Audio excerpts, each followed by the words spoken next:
உங்களுடைய அலுவலகத்தில், உங்களுடைய தொழிற்சாலையில் அல்லது உங்களோட ஆஃபீஸில் குறைந்த இடைவெளியில் நல்ல நல்ல ஸ்டாஃப்கள்லாம் நின்றுட்டுருக்குறாங்க அப்படின்னு உங்கள் கண்கூட உங்களுக்கு தெரியுது அப்படின்னா அது உங்களுக்கு ஒரு எச்சரிக்கை மணி அப்படின்னு அர்த்தம்.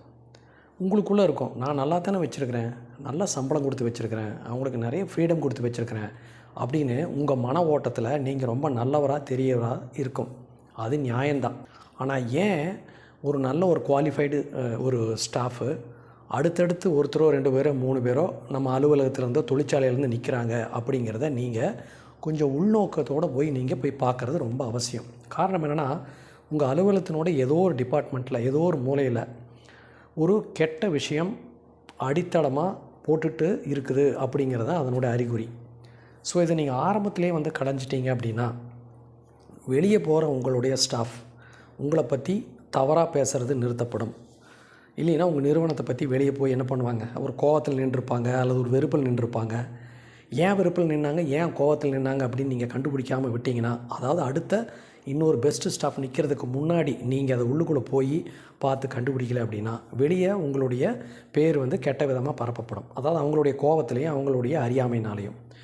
ஸோ இது ஒரு அலாம் பெல்லாம் நீங்கள் வச்சுக்கிட்டு ஃபஸ்ட்டு கண்டுபிடிக்கணும். இது என்னத்துக்கான அறிகுறி அப்படின்னா, எங்கேயோ ஒரு மூலையில் ஒரு தவறு நடக்குது.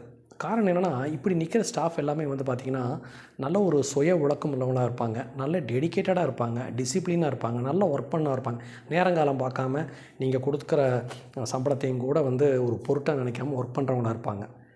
சரி, இவங்கெல்லாம் ஏன் நிற்கிறாங்க, அந்த தவறு என்ன அப்படின்னா, எங்கேயோ ஒரு இடத்துல அவங்களுடைய ஒரு செல்ஃப் ரெஸ்பெக்ட்டு அடிபடுற மாதிரியோ அல்லது அவங்களுடைய ஒரு தோற்றப்பொலிவுக்கோ அவங்களுடைய வருகைக்கோ அவங்களுடைய ஸ்டேட்டஸ்க்கோ அட்டாக் பண்ணுற மாதிரி ஏதோ ஒரு விஷயம் அந்த ஸ்டாஃப்குள்ளே ஒரு இன்டர்னல் பேட் பாலிட்டிக்ஸ் நடக்குது அப்படிங்கிறது தான் இதனுடைய அர்த்தம்.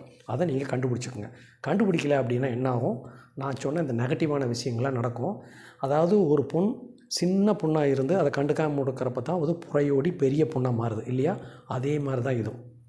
ஆரம்பத்திலே களைஞ்சி எடுத்துருங்க.